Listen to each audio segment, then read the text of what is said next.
अस्सलाम वालेकुम। मालेगांव शहर की मेरी लाडली बहनों और लाडले भाइयों, मैं हाजी आरिफ अंजुम आप लोग को इतला दे रहा हूँ कि कल का हबीब लॉन्स का जो दादा भुसे का इस्तकबालिया प्रोग्राम था वो कुछ वजूहात की बिना पर पोस्टपोन हो रहा है, यानी इसे मुलतवी किया जा रहा है क्योंकि दादा भुसे कल दिल्ली और बम्बई के उसमें बहुत ज़्यादा मसरूफ़ है। उनका थोड़ा सा पालक मंत्री का मामला चल रहा है, उसके लिए वो भाग दौड़ में लगे हुए हैं।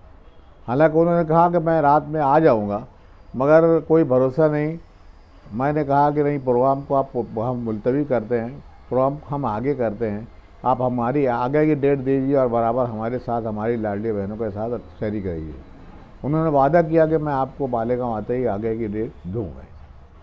मेरी लाडली बहनों, मेरे लाडले भाइयों, मालेगांव शहर में हम लोग रज़ा चौक में जो ऑफिस का इफ्तिताह की बात हुई थी उसे बहुत जल्द हम शुरू कर रहे हैं, ताकि वहाँ से आपके तमाम स्कीमों के लाडली बहना के जो पैसा निकालना, पैसा और पैसा के ताल्लुक़ से जितने भी है, किस्त कितनी आई कितनी नहीं, ये चेक करने के लिए हम लोग बहुत जल्द शुरू कर रहे हैं। जगह बहुत तंग है, बहुत छोटी है और वहाँ पर रोड का काम जारी है। सिर्फ आधी रोड का काम हुआ, आधी रोड का काम रह गया है। मेरी लाडली बहनों से गुजारिश है कि अगर किसी के पास कोई ऑफिस के लिए मेन रोड पर जगह है, कम से कम 10 बाय 20 की व उससे बड़ी भी, या मेन रोड से लगकर ऑफ द रोड जिसको बोलेंगे, छोटी मोटी गलियों में भी अगर जगह है तो हम उसे भाड़े से लेने के लिए तैयार है। जो भी भाड़ा होगा बैठ के तय कर लेंगे।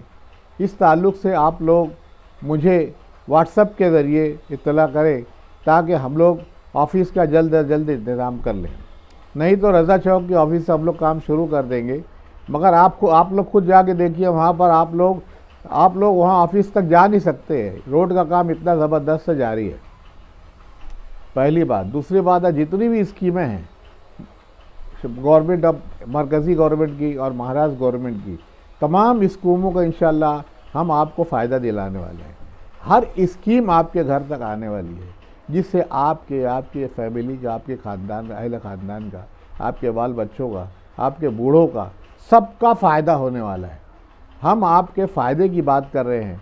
हम जो सियासी पार्टी बनाने की बात कह रहे हैं तो उसमें हम यही बोल रहे हैं कि भाई जो भी काम है वो कॉरपोरेशन में जाकर अटक जाता है, तो फिर हमें कोई ना कोई कॉरपोरेटर को, कोई ना कोई मेयर को, कोई ना कोई कमिश्नर को जाके पकड़ना पड़ता है, भैया दादा करना पड़ता है। वो भैया दादा ना करना पड़े, इसलिए मैं चाहता हूँ कि आप लोग, मुझे इलेक्शन नहीं लड़ना है, आप लोग मेरे सब लोग तैयार होइए। हर वार्ड से एक मेरी लाडली बहना, लाडले भाई तैयार होइए और हमारी एक दबंग ताकत बनाइए। ऐसी ताकत कि जो इन जितने भी मालेगांव के सियासी अफराद हैं, जो सियासी सिर्फ वक्त पर आपका फ़ायदा उठाते हैं, वक्त आया, इलेक्शन आया और आप लोग को इस्तेमाल कर लेते हैं जिंदाबाद मुर्दाबाद के लिए। 100 रुपया, 200 रुपया, 500, 1000 रुपया, इलेक्शन के टाइम पे वोट का 1500 रुपया, 2000 रुपया देकर आपसे वोट ले लेते हैं और 5 साल तक गधे के सर से सींग जैसे गायब हो जाते हैं और सिर्फ आपका इस्तेसाल होता है आपकी वोटों का। फिर उसके बाद 5 साल का फिर कहते हैं, और सिर्फ ये एक दूसरे के खिलाफ भड़कावी भाषण करते हैं। उन्होंने वो रोड बनाया, इन्होंने ये रोड नहीं बनाया, उन्होंने ये यहाँ पर खड्डा करा, इन्होंने ये खड्डा बांट दिया। इस तरह की सब बातें मालेगांव शहर में हो रही हैं। तुम जो है लाडली बहनों किसकी है? तुम लाडली बहनें देवेंद्र फडणवीस वज़ीर आला की है। तुम लाडली बहनें नायब वज़ीर आला अजीत पवार और सुशील कुमार शिंदे की है। जहाँ जो भी ऑफिस में आपको जाना है, आप अपना काम लेके जाइए और वहाँ अगर वो ऑफिसर काम नहीं कर रहा, डेस्क ऑफिसर आपको बोलता है, टालता है, आपसे पैसा मांगता है, तो उसको बोलना कि हम सीएम और डीसीएम लोग की लाडली बहना है। अगर थोड़ा सा भी कोई बात हुई तो हम लोग आपकी शिकायत फ़ौरन मोबाइल फ़ोन पर हम तुम्हारे तीनों लाडले भाइयों से कर देंगे। और मजाक नहीं मैं बोल रहा हूँ, सिर्फ एक बुरके वाली औरत मैं आपको बता रहा हूँ, कोल्हापुर में स्टेज पे चढ़ गई थी सुशील कुमार शिंदे के, माफ़ करना, हमारे एकनाथ शिंदे साहब की, अपने बच्चे को लेकर बोले इसका ऑपरेशन कराना है। शायद 5 या 7 लाख का ऑपरेशन की बात थी, उन्होंने फ़ौरन उसको सैंक्शन कर दिया और वो बच्चे का दिल का एक ऑपरेशन है, बड़ा मेजर ऑपरेशन था, वो हो गया। यहाँ तक कि उस बच्चे ने कहा कि मैंने इस बच्चे का अभी तक नाम नहीं रखा है, तो आपसे हमारी रिक्वेस्ट है कि शिंदे साहब इसका नाम रखिए। तो उन्होंने इसका नाम रखा दुआ, बोले इसको नाम रखो दुआ। तो ये देखिए तुम्हारा लाडली भाई आप लोग से कितनी मोहब्बत करता है, तुम्हारा देवेंद्र फडणवीस भाई कितनी। ये सियासत जाने दीजिए, सियासी लोग अपना काम कर रहे हैं। हमेशा ये लोग इनको गाली देते हैं, कम ज़्यादा बोलते हैं, इनकी पार्टी को कम ज़्यादा बोलते हैं, और जैसे ही इनका काम रहता है दिल्ली बम्बई जाते हैं और 5 करोड़ 10 करोड़ 20 करोड़ 25 करोड़ का देवेंद्र फडणवीस के पास, एकनाथ शिंदे साहब के पास और अजीत पवार साहब के पास जाके और वहाँ से फंड लेके आते और रखते हैं। तो ये फंड तुम क्यों नहीं ला सकते हैं? तुम्हारे उसमें दम क्यों नहीं है? तुम एक दबंग लीडर बनो, अपने आप में ऐसे बनो, अपने आप में, और आप बनो। मैं आपकी सरपरस्ती करूँ, मेरी 50 साल का सियासी तजुर्बा है, मैं 50 साल का सियासी तजुर्बा देना चाहता हूँ कि आप एक बहुत बड़ी ताकत बनकर मालेगांव म्यूनसिपल कॉर्पोरेशन के इलेक्शन में आप लोग उभरेंगे।